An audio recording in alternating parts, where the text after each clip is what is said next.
Welcome, welcome. Hello, Hunter. It is just great to be with you again. You are always a light when I get to engage with you. So, looking forward to our conversation. Oh, the feeling is mutual. So, for folks maybe that this is the first time meeting you, can you tell us a little bit more about you, what you do, and how you got to where you are now doing what you do? Definitely. Well, I am a jack of a Jackie of all trades. Um, I'm a professor at a university, and so of course multi-gen is in my everyday life. I'm also an author. Next week, my fourth book will be coming out, and it's about mothers that work on college campuses.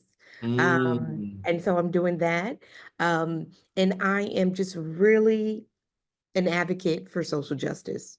A lot of my work is, advocating for the unheard, advocating for the disenfranchised, advocating for people who look like me, who don't look like me. That's my passion, Hunter. That is. mm. Where are you calling in from? Where are you based? I am in Oxford, Mississippi today. Today. Today, today. Yes, because where am I? Next week I will be in California. I travel a lot. Are you on a And book tour right now? Is that what's going on? oh no, I'm actually getting an award in Long Beach, California for my research and all of my data and things that I have done for in higher education. And so yeah, I'm getting a big award, a diamond honoree big award for my work in higher education. I'm excited. Yeah, congratulations. That's awesome. Well deserved. Well deserved. Thank you. Thank you. Yeah. So let's jump in here. So I'd love to hear about how, from your experience, how can leaders create an environment where both younger and seasoned employees can feel equally valued for their unique strengths? Because I feel it's often can lean towards one or the other, and finding the balance is less common. Right. And before we do that, I wanted to do some level setting because we talk about older and younger, and some people forget what generation they're in, right? And so Hmm. we know that baby boomers. So in the workplace, there's about five. So just to level set for our next couple Wow. of questions is there's about five. We've got those baby boomers. They're from 1946 to about 1964. Then we have Gen X, 1965 to around 80. Then we have millennials. I'm a millennial, 1981 to 1986. And then Gen Z. Gen Z is who we're going to be talking about a lot about. And then we're even going to talk a little bit about Gen Alpha. Yes, those that are listening, Gen Alpha is coming. So that is the next generation after Gen Z. So I just wanted to put those out there and level set. But back Yeah. to your initial question is, what are leaders doing? Well, leaders are having to jump on the train. Leaders are having to have these conversations with thought leaders and consultants such as me to say, how do we recruit, retain, and advance everyone, right? But we also need a new workforce. And so, what do we need to do? What can we do? You have to communicate. Communicating in different touch points. Mm. I talked to some of my baby boomers in the workplace and Gen Y, um, Gen X. And well, this new generation, they want to text and they want to FaceTime. I just want to call. And so I asked them, what makes you uncomfortable about it? And when you people communicate, Hunter, that is how leaders are creating an environment to make everybody feel valued. It is not a Mm. one size fit all for every company. We'll talk a little bit about companies and their examples in the next couple of questions, but getting people's input is a way that a lot of leaders are creating an environment for both younger and older examples. And we'll talk about different ways that people are communicating.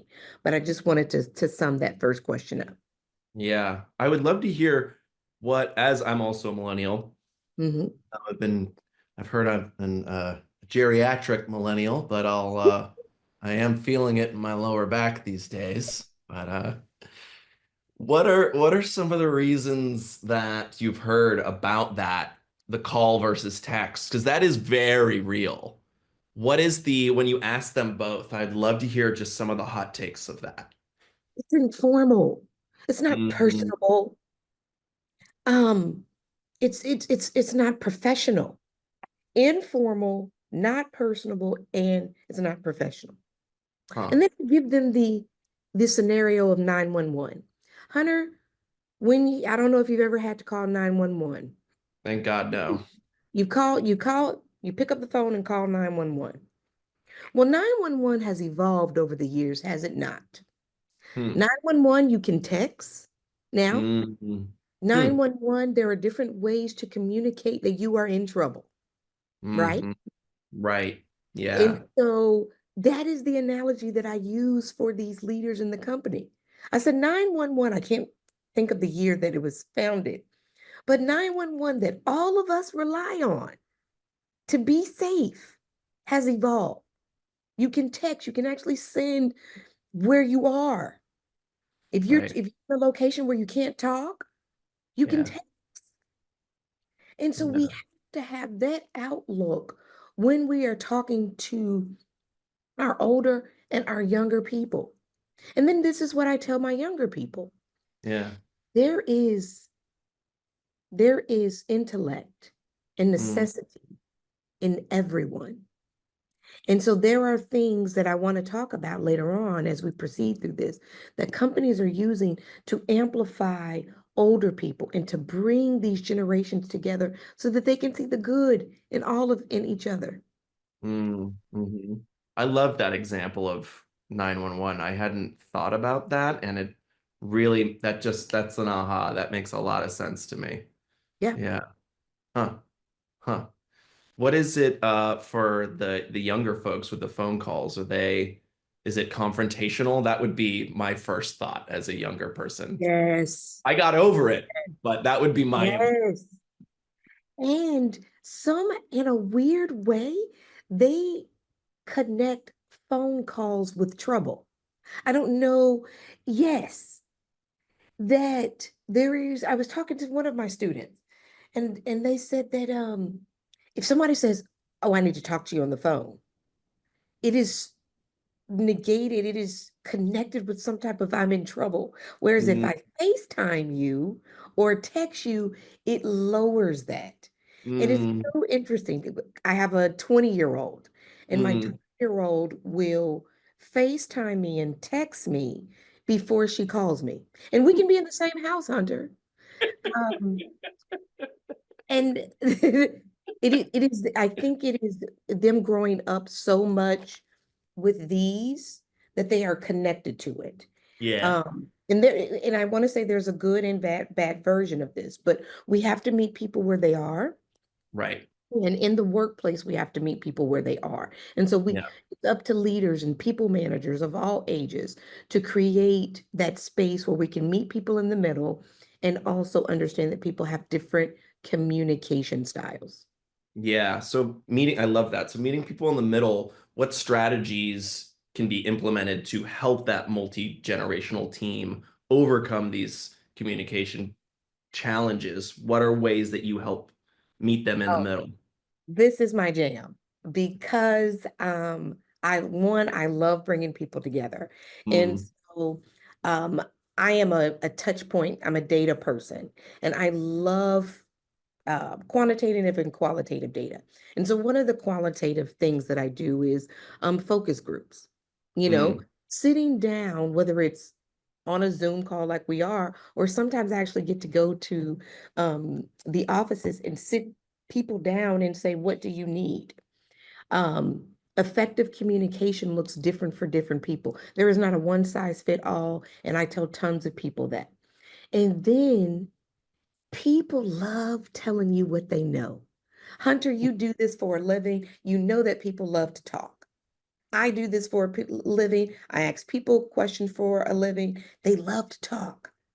So knowledge sharing are my things. So my three Mm, touch points for the listeners is have multiple channels, right? Have multiple ways that people can talk about working in a multi-generational workplace. Let's get you some feedback, whether it's through surveys, whether it's through focus groups, or whether it's through your monthly one-on-ones. And then last but not least is that knowledge sharing. And let me tell you what other companies are doing. Other companies have ERGs where there's a multi-general ERG. And for those that are listening, of course, employee resource groups where everybody, all age groups are listening to each other. Then there are companies that have a a young ERG and then an older ERG, and they might collab, right? On an issue in the workplace. Then we have reverse mentoring. Reverse mentoring means I might be C-suite and I might be in my 50s or my 60s. Then I am going to mentor and reverse mentor an um, entry level person that might be in their 20s. And so that mm. reverse mentoring, ERGs, there are ways that have been implemented as a strategic form to build those collaboration and communication challenges. I love that because it's not, time is valuable of experience, but also lived experience. It's not a one-to-one of like, oh, you have more time, so you're going to know Mhm. everything more than me. I have a Right. few new mentors that are 10 years younger than me, and Me I'm too. learning so much from them. Me too. Yeah. I, and you have to. I think, Hunter, it's incumbent upon us um, as leaders, as people who have climbed the ladder to reach back. And so, my foreman for anyone who is here, um, when you get to that point, AI is my new thing. I'm doing a whole bunch of research on AI in multi-gen, which is a whole nother thing we Mhm. can't go into. Um, Yeah, but I want to with you at some point because I am also deep in the AI space. So we gotta kiki let's about do AI. it. Let's do I'm gonna it. hit you up. Okay, let's do it. But we've got to do that. There are a lot of people that I find when we are talking about strategy is you have got to have a cross collaboration with people that you disagree with and agree with. I think your last Mm, panelist, who's amazing, implemented that you should not be sitting around with people that agree with you. You should be reaching across the aisle to listen to people, even though it's kind of hard right now, to listen to people that might share different things with you. And that goes across even with generations as well. mm-hmm. Yeah. So um how do you approach sorry, I lost my spot here. Oh, no, Oh no, you're yeah. good. So what roles does learning and development play in bridging these generational divides and how can organizations tailor programs to suit all these age groups? Well, being an educator, sometimes I'm in the room with 40 to 50 students, right?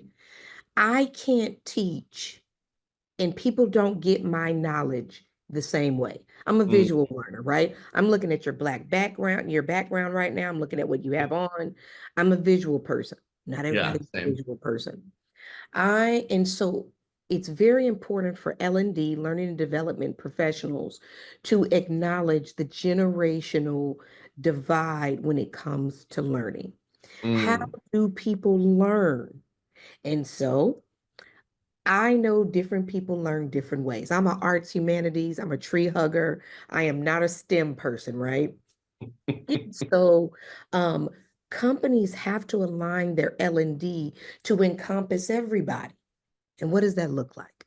That looks like printed material, making sure that your printed material can be expanded via the computer so that people that might have visual deficits can see it.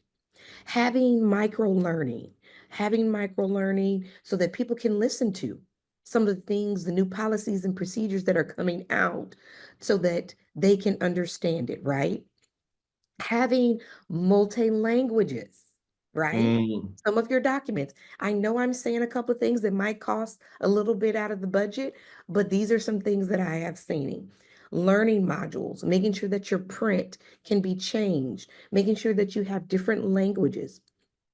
We know that ASL, when we are looking at debriefing on TV, do we not see ASL interpreters? And for those of you, that's American Sign Language.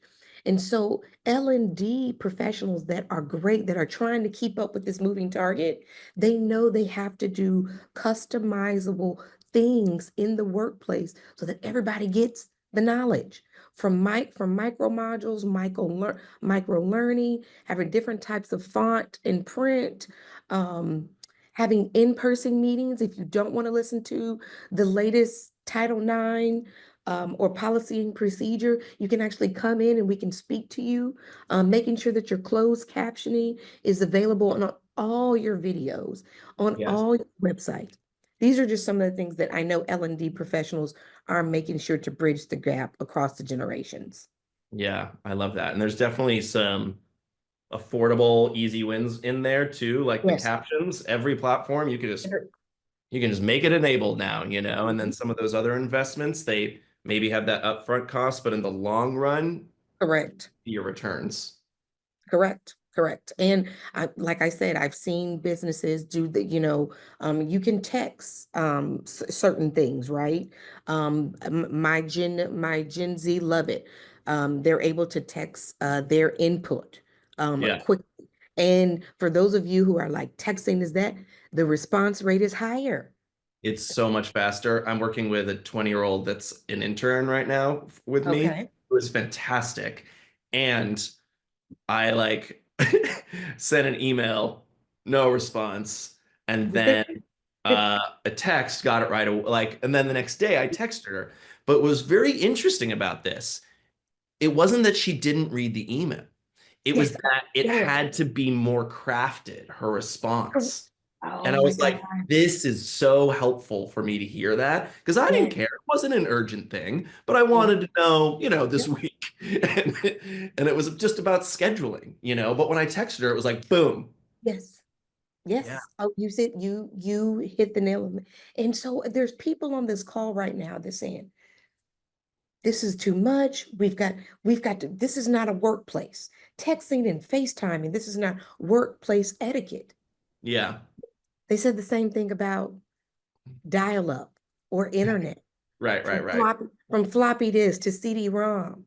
Yeah. Have to look at how things have evolved through Yeah. generations, whether it's our tech, whether it's bringing laptops and iPads into the work or having your phone into the workplace. Yeah. We want you to come along. We want you to come along. We want you to come along with your cons, but we also want you to hear the pros of this and how you Yeah. can come along on this train, and that no matter what age, we want you to communicate. Yeah. Because it really is texting and FaceTime. Is it that much different than Slack and Zoom? Oh, It's kind of the well, same thing. It's just a well, different, that actually, yeah. like Microsoft Teams, it's kind of just that. It just doesn't feel, but it's so interesting. The perception is what's Yeah, different. The it's perception is that it's not professional. yes, yes, yes, yes, yes, yes. And we can go down a rabbit hole with Sure. multi-gen and AI and Yeah, yeah. not professional to use ChatGPT or DeepSeek and things Right. like that. I've had professors push back on me, and Hmm. we've got to come along. So Yeah. So here, we're I'm definitely. talking, yeah, we've been hearing a lot about like bringing along for the older generation. What Okay. can we bring along from the more seasoned professionals, that institutional knowledge to the younger generation? Oh my goodness. I tell all my seasoned professionals, you are the gym. You are the gym because you have the insight from the past on how far we've came. Mm. Example, there is a organization that has a thing called circles. And so circles allows real life scenarios to be discussed between across the generational. Everything such as some of us on this call have company cars, right? We're allowed to take the company car to go to the airport or whatever. And I was talking to some baby boomers and Gen X, and they were talking about, we never had company cars. We used our own cars. Yeah. And they talked about the pros and the cons of that. The pros and the cons of using your own car versus the company car, right? The in circles, they meet quarterly. Get this, Hunter. They meet quarterly, and they allow the older generation to teach the newer generation something. Huh. And what could that be? Let's talk about a fax machine. Yes, a fax machine. Yeah. Some companies still have a fax machine. Some Yeah. companies still use those. Yeah. You know how many people do not know how to use a fax machine now? Do you know how many people do not use cursive now? Do you know Yeah. how many people do not know what a rotary phone is? And so Yeah. using circles as a way to edutainment, we call it edutainment. It's We're going edutainment. to, Yeah. yes. And so the older generation was able to teach the younger generation through edutainment measures. And when I tell you the collegiality, the retention of that company is superb, Yeah. superb. And they have an onboarding for new employees to meet. You don't have to mentor them because I know a lot of people, the mentor word is for a lot of people means extra work. Collegiality, Whoop. but the retention. Whoops. Sorry. Okay. Got Okay. a little echo there. And so yes, they're allowed to meet with C-suite or seasoned people in their first 90 days. Just wanted to get that Wow. out. Yeah. No, I love that. I love the what is a fax machine. Oh, That is really yes. cool. Oh man, I can hear the sound. I can hear the sound of it coming through, and like the really old one with the like Oh, the printer with the like teeth on the side of the paper. You have to like pull off the stubs of the right. paper because that's how we fed it through the Through the machine. thing. Yes, Yeah. yes. Oh, And you're so taking me you back. use all of that to show people their worth and where they came from and the importance of the technology that we have in the workplace and that we are all here and meant to be where we are to engage Yeah. each other. So yes. Yeah.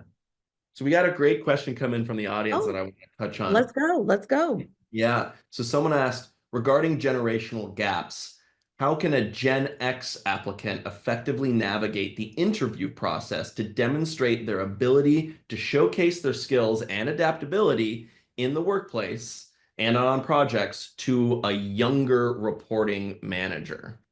Oh, this is good. So I have those Gen X who feel I'm too old. Mm.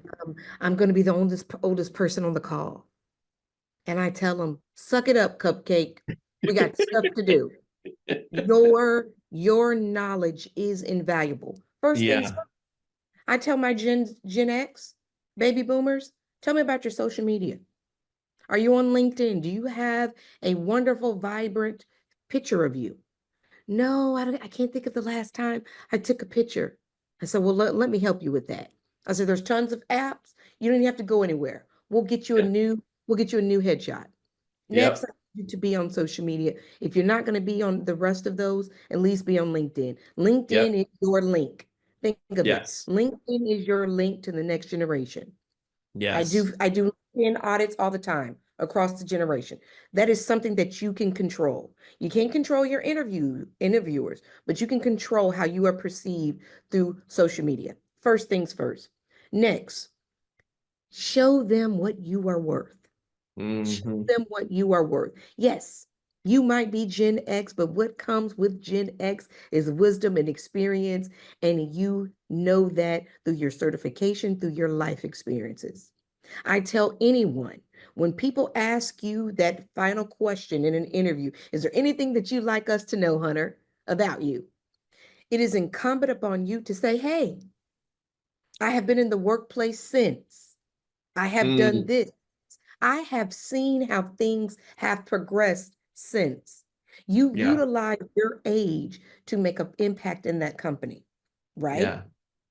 Third thing is you got to be around some young people.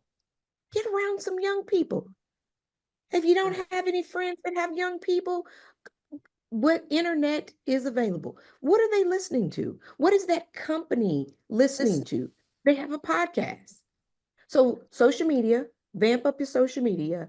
Two, make sure that you connect your experience with your life experience with that job description. And three, get engaged with people who might be younger than you. I'm going to end right there. I love that. Yeah. I mean, LinkedIn is not just a resume anymore, right? It Correct. is a Correct. living, breathing platform. They're rolling out what I'm calling Link Talk, which is its own video section Yep. that's scrollable I, videos. It I, has almost as many users as Facebook does. Facebook. Yeah, that's over Yep. 190 million people are on LinkedIn. Contact me. I will help you do a LinkedIn audit. I will Yes, help you. I have been showing a lot of people how to undo your professional headshot. You don't even have to go in. We are here to help you. I yes. am here to help you. And I know a lot of people want you to succeed. Go ahead, Hunter. Yeah, well, I mean, talk about a vibrant LinkedIn page. I love following you, and you do have a lovely headshot. You just like it's that's that smile. It's right there. That's it. It's just you. Like you look at it, you're like, there she is. There's that beam of light I look forward to. Thank Well, we you. only have Thank you. 2 minutes left. Is there anything Okay. that we didn't talk about that you want to make sure we talk about? Yes. So for the people that can hear my voice, multi-generational workforces are not going anywhere. When you look for a job, please make sure that you are vetting that job to make sure that they have inclusive practices. Many jobs show you or let you know you can go to different websites to see best jobs for Gen X, best job for baby boomers. Look it up, right? Utilize your network. Talk to people. If you are anxious about going back into the workplace because you're in your 50s and your 60s, there's tons of free things. LinkedIn, there's probably groups that have a Gen X job search group. I guarantee you. To my Gen Z, if you are nervous about being the young person in the room, you are meant to be there. You are meant to be Mm, there. Look for you a mentor, a sponsor, and a coach to help you navigate the bureaucracy that sometimes comes with working in that. And then in this day and age, Hunter, we might not get it all right, but please take care of yourself. And if you mhm, can't take care of each other, um, I am just at a time in my life where I am just not even charging or asking for anything because I just want people to do good. I want mm. you to communicate. I want you to excel and I want you to make an impact. And so please follow me on LinkedIn. This has been an experience. We have been record numbers for amplifying Black excellence, and I am ecstatic that Power to Fly has been a change maker and continue to be an advocate for all people, all generations. Mm. Thank you, Hunter, for sharing this space with me. Thank you, Dr. Alexandria White, and thank you for making your impact everywhere you go, everything you do. Congrats on your book, congrats on your award, and I look forward to talking about AI with you soon enough. I'm going to reach out when the dust settles, when you're not so Okay. busy. But I imagine that will be never. You're a very busy lady, but I'm gonna catch you in some little window. Okay. All right. Thank All right. you. Bye, I'll Dr. White. Good to continue to see you. listen for Yeah. today. All Bye bye. right. Sounds good. Bye now.